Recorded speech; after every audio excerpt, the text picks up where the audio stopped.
मातृशक्ति, धर्म प्रेमी सज्जनों, चाणक्य नीति 19वीं कक्षा। अति सर्वत्र वर्जयेत।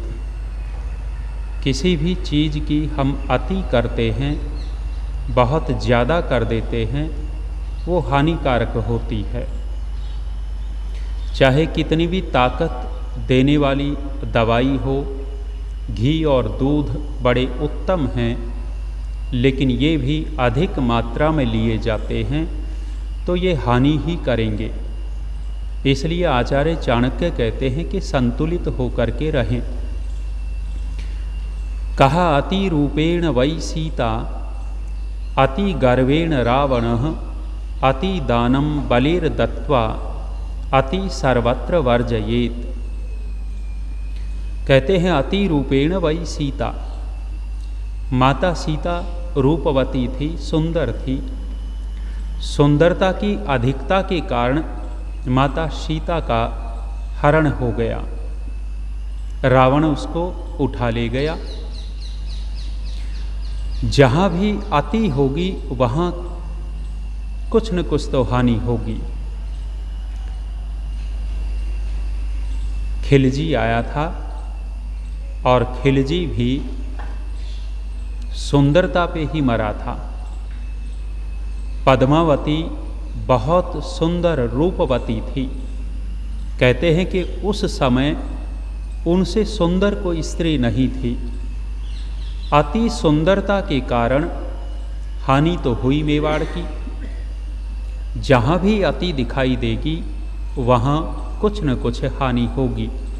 तो सुंदर होना चाहिए, लेकिन सुंदरता के साथ साथ यदि हम उसमें अति करने लग जाते हैं वो हानि करेगा। और कहा अति गर्वेण रावणः। यदि रावण की विशेषताएं देखी जाती तो रावण में विशेषता भी बहुत थी। विद्वान था, चारों वेदों का ज्ञाता था, शास्त्रों का ज्ञाता था, और यदि कुल की दृष्टि से देखा जाए तो महर्षि पुलस्त्य का पौत्र था। माने रावण का कुल कोई साधारण कुल नहीं था, ऋषियों का कुल था। ऋषि का पोता है, पिता भी बहुत श्रेष्ठ रहा है। और रावण की और विशेषताएं देखी जाएं तो रावण वीर बहुत था। वीरता में रावण की कोई कमी नहीं थी। जितने भी युद्ध लड़े रावण ने, रावण की विजय हुई। लेकिन रावण का दोष क्या था? रावण अहंकारी था, गर्व करता था, अभिमान करता था। अभिमान किया जा सकता है, करना चाहिए। अपने महापुरुषों के ऊपर गर्व करना ही होता है। हमारे देश में लाखों लाखों महापुरुष हैं, हम उनके ऊपर गर्व करें। लेकिन जब गर्व की अति हो जाती है, अहंकार की अति हो जाती है, वो अहंकार विनाश करने वाला होता है। रावण के अंदर अहंकार था। अहंकार लगभग सभी में होता है।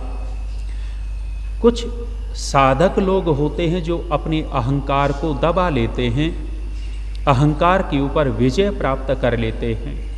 लेकिन जो अति करने लग जाता है अहंकार में, वो हानि अपनी करवाएगा। रावण के अहंकार ने ही पूरी की पूरी सोने की लंका नष्ट करवा दी थी। रावण के अहंकार ने उसके सारे के सारे पुत्र मरवा दिए थे। रावण के अहंकार ने अपने परिवार को बिखेर दिया था। रावण के अहंकार ने बलशाली कुंभकर्ण को मरवा दिया था। रावण के अहंकार ने कितने सारे सेनापति मरवा दिए थे। एक अहंकार के कारण कितना बड़ा विनाश हुआ। और अहंकार कोई बाबाजी करने लग जाए, विद्वान करने लग जाए, उसका अहंकार तो और निकृष्ट हो जाता है। रावण जैसे राजा का अहंकार नहीं चला तो भिक्षुक का अहंकार चलेगा कब तक? और सन्यासी होने के बाद, आध्यात्मिक होने के बाद, ब्रह्मचारी होने के बाद, विद्वान होने के बाद यदि अहंकार है तो उसका अहंकार रावण से भी ज़्यादा भयंकर होता है। इसलिए कहा है अति गर्वेण रावण, रावण ने अति अहंकार किया तो विनाश को प्राप्त हुआ।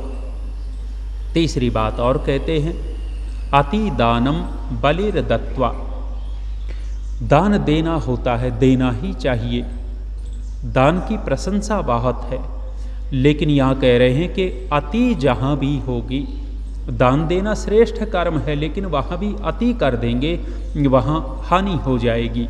राजा बलि हुए, राजा बलि दान कर रहे थे और दान करते करते दान का अहंकार उनके अंदर आ गया। मेरे जैसा बड़ा दानी नहीं होगा, जो कोई मांग ले वे वही मैं दे दूंगा, ये संकल्प कर लिया उसने। जब यज्ञ कर रहे थे और यज्ञ में दान दिया जा रहा था और दान के साथ साथ अहंकार और बढ़ता जा रहा था राजा बलि का, उस समय पौराणिक कथा है, कहते हैं विष्णु ने वामन का अवतार लिया। वामन अवतार धारण करके वहाँ राजा बलि के यज्ञ में आ गए और छोटे से ब्राह्मण देवता को आया हुआ देख करके राजा बलि ने स्वागत किया और कहा कि ब्राह्मण देवता क्या चाहते हो। कहने लग गए कि जो हम चाहते हो तुम नहीं दे सकते। अहंकारी व्यक्ति को इतना सा वाक्य बोल दिया जाए, जो अपने आप को सबसे बड़ा दानी सिद्ध करने में लगा हो, उसको बोला जाए कि जो हम चाहते हैं तुम नहीं दे सकते। राजा बलि ने कहा कि मांगो तो सही। वामन अवतार ने कहा कि पहले संकल्प पढ़ो हाथ में जल लेकर के, कि जो मैं मांगूंगा वो दोगे। राजा बलि ने तत्काल हाथ में जल लिया और संकल्प पाठ पढ़ दिया दान का। जब दान का संकल्प पाठ पढ़ा तो उस वामन ने, बौने से ब्राह्मण ने 3 पग भूमि मांगी थी। कहने लग गया कि राजा बलि मुझे केवल 3 पग भूमि दे दे, 3 पग भूमि दे दे। राजा बलि हंस पड़ा और हंस करके कहने लग गया कुछ और मांग लेता। 1.5 फीट का आदमी है, कितनी सी पग भरेगा, कितनी सी डंग भरेगा। लेकिन जब संकल्प पढ़ ही चुका है, दे ही चुका है वचन, तो कहते हैं वो वामन अवतार बड़ा विशाल होता गया और इतना विशाल हुआ कि 2 पग में ही सब कुछ नाप डाला, तीसरा पग बचा ही नहीं था। राजा बलि को कहीं और भागना पड़ा था। कहते हैं अति दानम बलिर दत्वा, है पौराणिक कथा, जो भी रहस्य हो उसका, लेकिन जहाँ अति होती है वो अति नाश करती है, हानि करती है। इसलिए आचार्य चाणक्य ने कहा अति सर्वत्र वर्जयेत। कल मेकअप की बात हो रही थी। महिलाएं मेकअप करती हैं, मेकअप करती हैं, यदि मेकअप संतुलित हो तो उनके सौंदर्य में निखार आ जाता है। और मेकअप में अति कर देवे, बहुत ज़्यादा लसेड़ लिया जाए, जो भी कुछ रखते हैं ये क्रीम पाउडर ज़्यादा मल लिया जाए, ज़्यादा लगा लिया जाए, अति कर दी तो सुंदर होगी वो भी कुरूप दिखने लग जाएगी। अति सर्वत्र वर्जयेत। कितनी सारी अच्छी अच्छी चीज़ें हैं, वो अच्छी अच्छी चीज़ें, अच्छे अच्छे गुण भी जब अधिकता में हो जाते हैं तो वो भी हानि करने वाले होते हैं।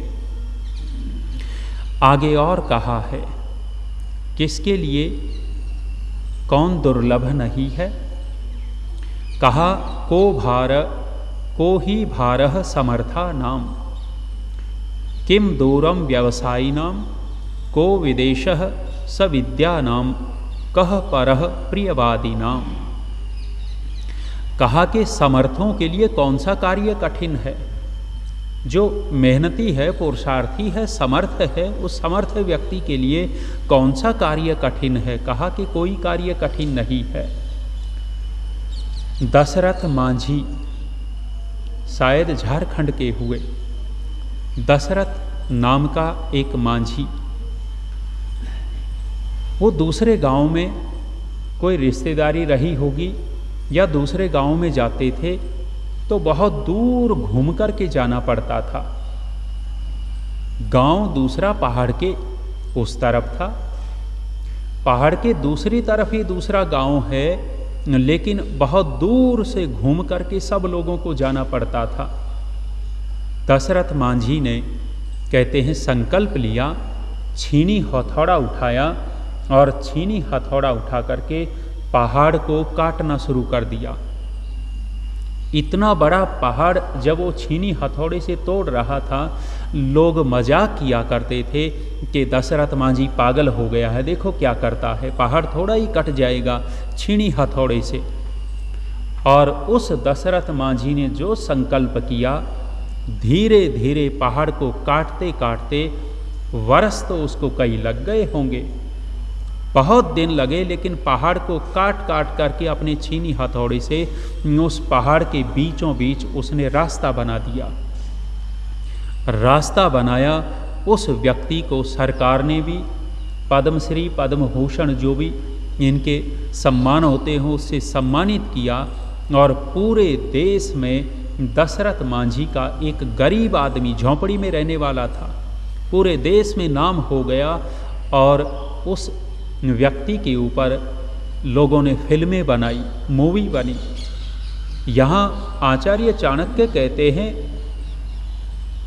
को भारह समर्था नाम, समर्थ लोगों के लिए कौन सा कार्य कठिन है। यदि संकल्प ले लिया जाए तो कोई भी कार्य कठिन नहीं होता।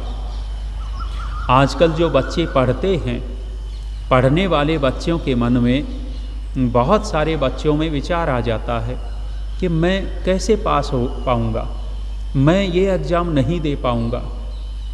यदि वही बच्चा अंदर अंदर संकल्प कर लेवे और दृढ़ संकल्प कर लेवे तो सामर्थ्य परमात्मा ने उसके हृदय में भी दे रखा है, भगवान ने उसको समर्थ बनाया है, वो उस परीक्षा को बहुत सरलता से पास कर सकता है।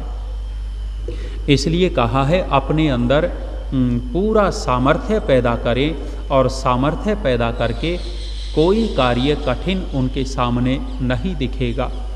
और आगे कहा, किम दूरम व्यवसायी नाम, व्यापारियों के लिए कौन सी दूरी होती है। जो अपने व्यापार को फैलाना चाहते हैं उनके लिए ये नहीं कि जयपुर बहुत दूर है, अजमेर दूर है, वो महाराष्ट्र दूर है। व्यापारी लोगों के लिए कोई दूरी नहीं होती, वो अपने व्यापार को फैलाने के लिए देश विदेश में चले जाया करते हैं, उनके लिए कोई स्थान दूर नहीं होता। और कहा, को विदेशः स विद्यानाम, विद्या वालों के लिए, विद्वानों के लिए कौन विदेश है। अर्थात जिस स्थान पर वो रहते थे उस स्थान को छोड़कर के किसी दूसरे स्थान पे आ गए तो वो स्थान भी उनके लिए पराया नहीं होता। विद्वान लोग अपना पराया नहीं किया करते हैं। जैसे कहीं पहले रहते थे, दूसरी जगह आ गए तो उस दूसरी जगह को भी अपना मान करके वो वहाँ विचरण करते हैं। तो विद्वानों के लिए कोई विदेश नहीं होता, कोई भी स्थान पराया नहीं होता, वो सब स्थान उनके अपने हो जाते हैं और वहाँ की वो उन्नति किया करते हैं। अगली बात कही, कह परह प्रियवादी नाम, कौन पराया है किसके लिए। जो प्रिय बोलते हैं, मीठा बोलते हैं, मधुर बोलते हैं, उनके लिए कोई पराया नहीं होता, सब उसके अपने हो जाते हैं। जो जितना अच्छा व्यवहार करेगा, अच्छा व्यवहार करने वाले से कोई दूर नहीं भागता, सब उसके पास आना चाहेंगे, सब उससे मिलना चाहेंगे, सब उसको कहेंगे कि ये हमारा है। और जो व्यवहार अच्छा नहीं करता, अच्छे व्यवहार करने वाले व्यक्ति से सब जुड़ते हैं और अच्छा व्यवहार न करने वाले व्यक्ति से सब दूर भागते हैं। आगे चाणक्य कहते हैं, एकेन अपि सुवृक्षेण पुष्पितेन सुगंधिना वासितम तद्वनम सर्वम सुपुत्रेण कुलम यथा। अनेक बार गुरुकुल आश्रमों में रात की रानी का एक पौधा लगा दिया जाता है, या दूसरे पौधे जो सुगंधित पुष्प वाले हैं। एक रात की रानी का पौधा लगा हुआ हो और चंद्रमा का प्रकाश हो। कोई व्यक्ति उस आश्रम में प्रवेश करे तो लगेगा कि यहाँ तो सुगंधी ही सुगंधी है, सब जगह सुगंधित पौधे लगा रखे हैं। एक पौधा पूरे स्थान को सुगंधित कर देता है, एक सुगंधित पुष्पों वाला वृक्ष पूरे जंगल को सुगंधित कर देता है। उसी तरह आचार्य चाणक्य कहते हैं, वासितम तद वनम सर्वम सुपुत्रेण कुलम यथा। इसी तरह पूरा का पूरा कुल, पूरा का पूरा परिवार किससे सुगंधित हो जाता है? यदि एक बच्चा भी, एक व्यक्ति भी, एक संतान भी उस कुल में सुसंस्कारी हो तो वो एक अकेली संतान अपने परिवार का नाम ऊंचा कर देगी, परिवार की सुगंधी फैला देगी। इसलिए नीतिकार कहते हैं कि यदि संतान बनानी पड़े 10-10 पैदा करने का कोई मतलब नहीं है। यदि एक भी ठीक से पैदा हो जाता है, जैसे सिंघनी एक अकेला पैदा करती है और सुअरी 12-12 पैदा कर देती है, सुअरी 10-12 पैदा कर देती है और सिंघनी एक अकेला पैदा करती है। सुअरी के वो 12 बच्चे भी उसको बचा नहीं सकते, लेकिन सिंघनी का एक अकेला बच्चा शेर अपनी माँ की रक्षा करने में समर्थ होता है। इसलिए नीतिकार कहते हैं कि संतान बनानी पड़े तो 10-12 संतान पैदा करके छोड़ने कोई मतलब नहीं है। भले ही एक पैदा करें, लेकिन योग्य पैदा करें। जैसे वन में एक वृक्ष सुगंधी फैला देता है, ऐसे ही एक अकेली संतान भी अपने परिवार की सुगंधी फैला देती है। और कहा, एकेन शुष्क वृक्षेण दह्यमानेन वहनिना दह्यन्ते तद्वनं सर्वं कुपुत्रेण कुलम यथा। इसके विपरीत उदाहरण दे दिया। कहा कि जैसे एक अकेला सूखा पेड़, एक अकेला सूखा वृक्ष पूरे जंगल को, वन को जला देता है। आग गीले पेड़ में तो लगेगी नहीं, आग लगेगी तो सूखे पेड़ में लगेगी, और सूखे पेड़ में आग लगी तो पूरे जंगल को वो एक पेड़ जलाने में समर्थ हो गया। ऐसे ही कहते हैं कि पूरे के पूरे कुल को एक कुपुत्र, एक निकम्मी संतान पूरे परिवार को बर्बाद करने में समर्थ है। जैसे एक सूखा पेड़ पूरे जंगल को जला सकता है, ऐसे ही एक निकम्मी संतान पूरे परिवार को बदनाम कर देती है, पूरे परिवार को उजाड़ने में समर्थ होती है। इसलिए आचार्य चाणक्य का मुख्य उपदेश यहाँ संतान को योग्य बनाने का चल रहा है। यदि संतान योग्य हो गई तो सब कुछ व्यवस्थित और ठीक होता जाता है। आज इतना ही। ओम शांति।